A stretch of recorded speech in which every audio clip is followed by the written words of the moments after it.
G'day folks, Shiv's back out in the garage here. We got us a 2012 Ford F150 XLT crew cab, four-wheel drive Alicious. Yeah, it's a Ford. So a fella dropped it off a couple days ago. This is Easter weekend, so there was no parts to be had anywhere. Outside of the rotor looks really good.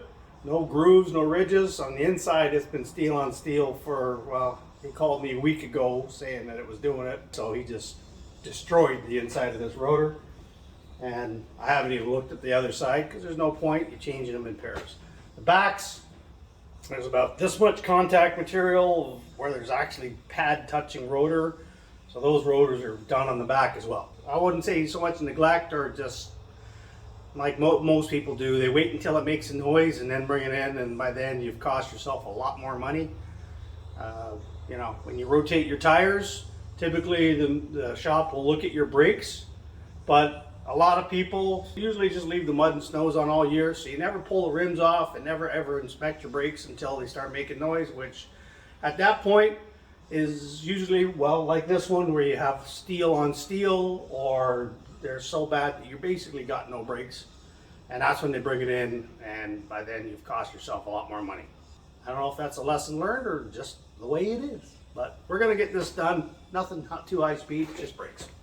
First thing I almost always do religiously, WD-40 or some sort of penetrating oil, and hammer those pins and bolts and anything you might have to take off. So there's front left. You can see it doesn't look too bad here, but not so nice back there. And if you look in the little thing, you'll see that there's just steel on steel there.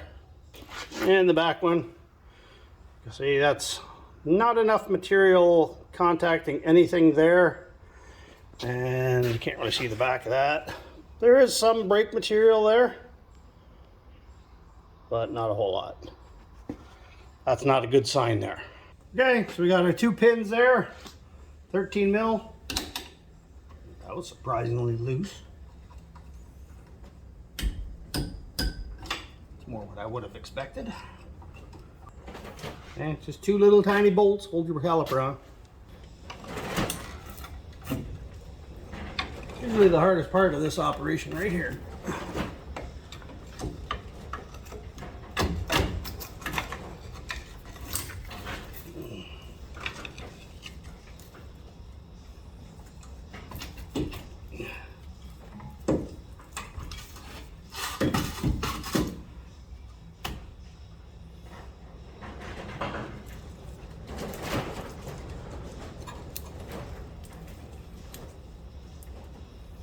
We got maybe 3/16 material left.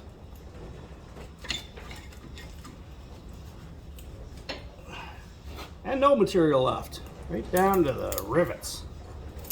Okay, so that's what tears up rotors real good. I don't like when my brakes get that bad, but that's next level right there. The reason why that one wore that bad, bottom pin, completely seized. These pins seize up, and I don't care what you do, like that's the way it should be doing, and that one doesn't move at all. Basically the only thing you can do is heat this up, which softens up the grease and rust, and hopefully you can pop it back out and then clean it up. It's rusted hard, it doesn't turn, move, nothing, even with a hammer. No movement at all, so we're gonna have to get creative and get that thing out of there.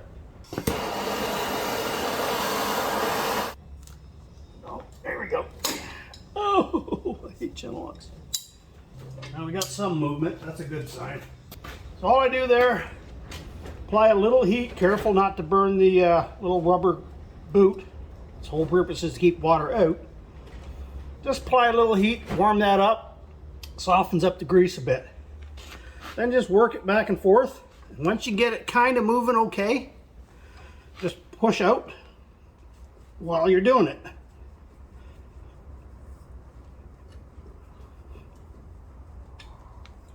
Okay, you can see that's bone dry and rusty. No way that was ever going to do its job. So while we're in here, we're going to do the top one. Show you the difference. Nice and greasy. So we'll go clean these up. We're just going to put some WD-40 in there and try to clean some of that rust out.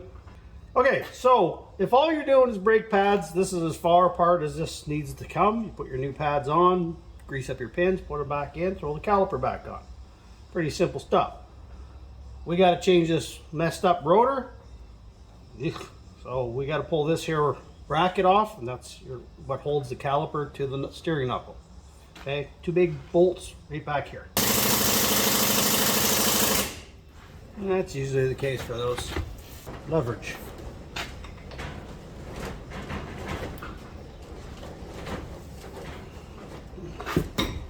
Yeah.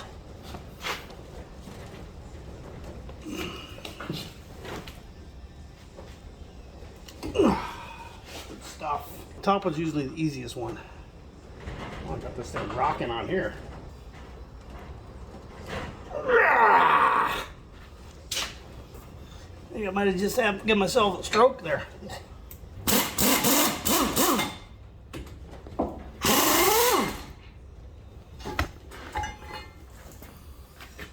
Okay, that's what you're looking at.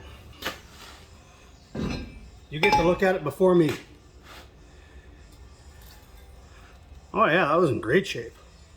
We're still waiting for the parts truck to show up, so we're gonna just do some cleaning and then take the back ones apart. Okay, backs are basically the same procedure.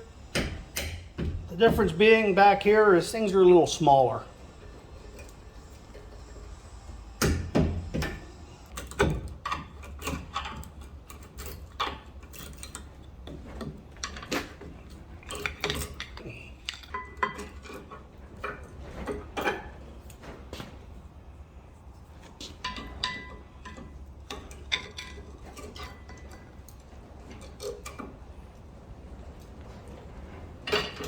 Okay, they're actually nice and even wear, which is a good thing. Same as the front, it's about 3/16 material left and pretty even.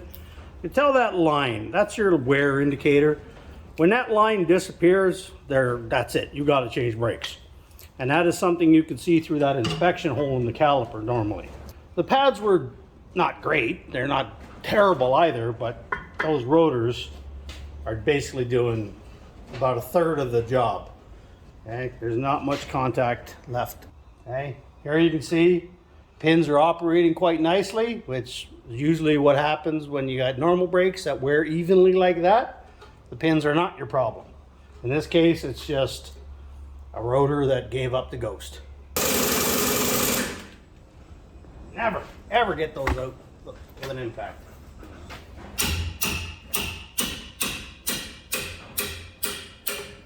Remember kids, don't do that to your wrenches.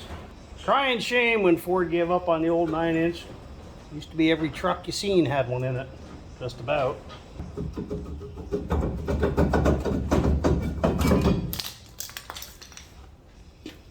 Apparently emergency brakes aren't very good either. So as you can see there, inside and out, both of them are shot. And yeah, those are supposed to be emergency brakes, and there's the material. Just fell right off because they've never been used by the look of them. Yep, they're about the same as the other side. The brakes pads do need changing and the rotors are shot, but at least the slides are working, so there's no crazy abnormal wear going on here. Whew, finally warming up. I think it's t-shirt weather, folks. First time this year.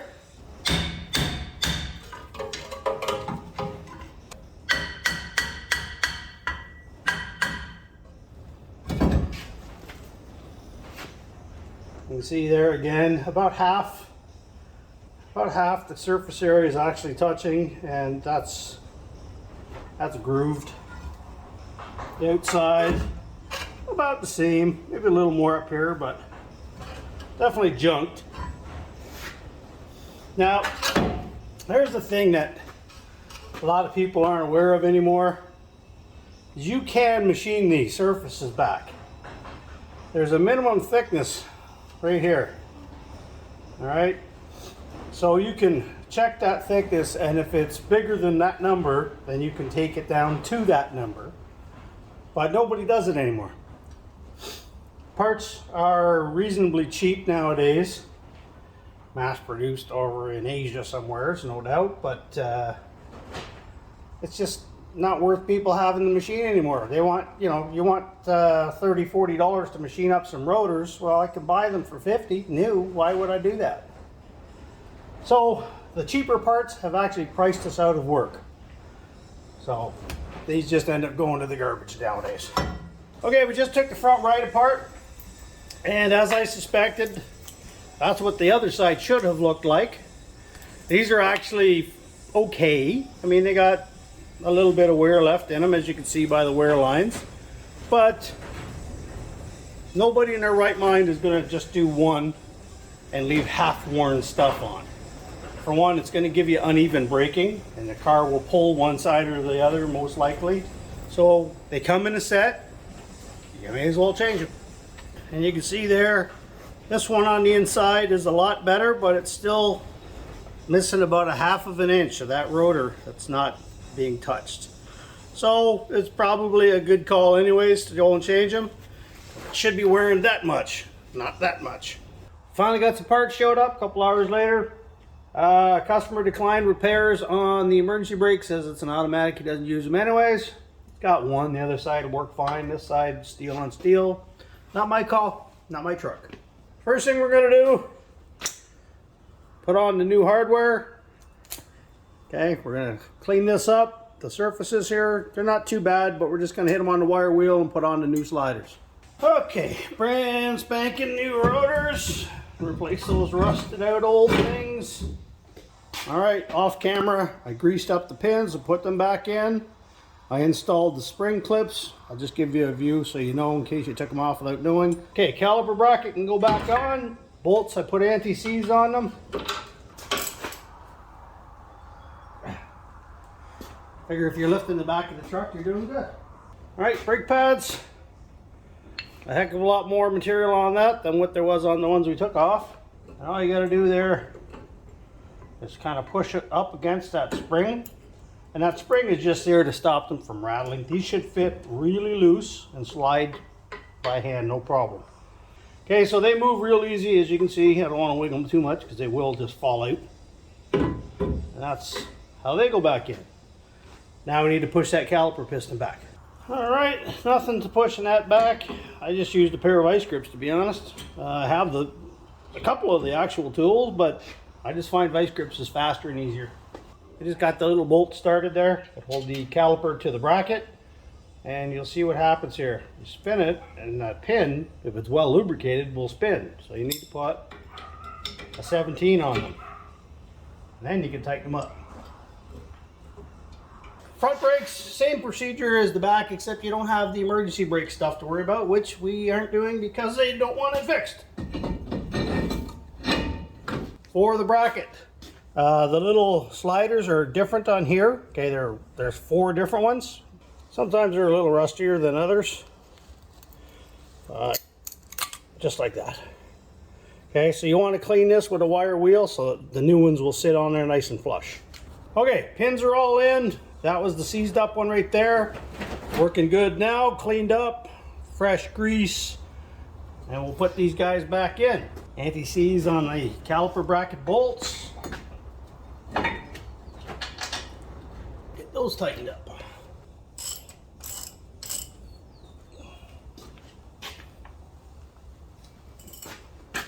Okay, your new fancy slides, they just clip in like that. The end with the big spring goes outwards.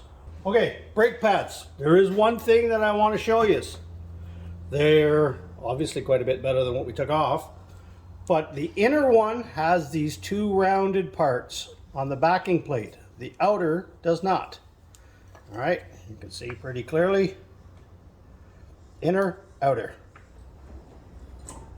Okay, and again, they should almost be falling out on their own. Push the pistons back. Okay, this particular one has 2 pistons, you got to push both back. Okay, so with the dual piston one, for pushing them back can be a little more challenging because even the tool isn't designed to do 2. And what'll happen is you push one back and it pushes the other one out. And you got to be careful because you can blow these pistons right out of the caliper. So what I do is put a old brake pad on there. Just use either a C-clamp or vice grips or something along these lines like this. and just take my time. You don't want to go too hard. You almost just put pressure on it and let it slowly push the fluid back up the line. All right, we're just putting the caliper back on. We got the pistons all squeezed in here, and nothing to that. And these are the same thing with these pins. They're probably going to spin now that they're all freshly lubricated. Got it, that one. Oh, got two. How about that? Okay, caliper's back on. Now we just got to do the same on the other side.